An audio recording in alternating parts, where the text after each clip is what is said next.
Welcome to Abundant Life News. I'm Ami Burrow. Thank you so much for tuning in. So tonight, we're going to delve into a whirlwind of political events that is shaping our nation and our world. Our top story tonight is Biden backlash. So as President Biden prepares for an upcoming visit to Michigan, he faces mounting criticisms from both sides of the aisle. According to a recent Gallup poll, 48% of voters disapprove of how he's handling the economy, and 52% express dissatisfaction with his foreign policy as well.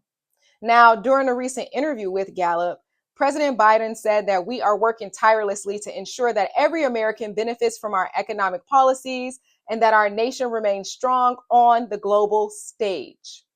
Despite the backlash, it is rumored that President Biden will be stopping right here in Detroit, Michigan this Friday to address key issues amongst voters.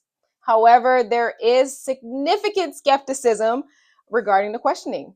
They want to know whether or not it's going to be tangible impact on our daily lives, specifically the residents. They really want to know what type of impact it will have. In a recent development, it's been reported that President Biden's team has been providing pre-approved questions to be asked during interviews. Now, while this practice is not unprecedented, it actually raises some concerns about transparency and spontaneity of the interactions between the president and the press, and rightfully so. Providing pre-approved questions, it can help to ensure the talking points are covered and that the message is, on point and remains consistent. However, critics argue that it limits the scope of journalism, prevents reporters from addressing more pressing and unexpected issues. Backlash really isn't limited to just domestic issues. There's also significant international concern, particularly regarding NATO. So NATO leaders have expressed significant concern, but they have also expressed commitment to unity, regardless of the upcoming presidential election results in the U.S.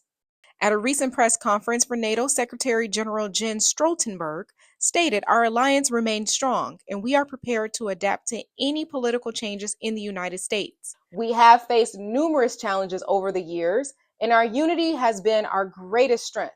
We will continue to stand together no matter what." Despite this reassurance, there is growing uncertainty amongst the NATO members. There was a recent survey that showed that 60% of Europeans fear a potential shift in U.S. foreign policy that could destabilize the alliance. NATO is actively preparing for different outcomes in the U.S. presidential election, as they should. NATO's preparations, including strengthening defense capabilities and enhancing strategic cooperation.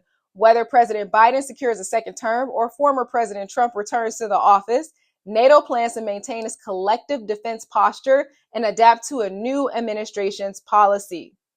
In other news, the latest Gallup poll released this week, they reveal a stark division amongst voters. So here's the breakdown. President Biden's approval rating is now 44%, disapproval rating 48%. Former President Trump's approval rating 41%, disapproval 50%.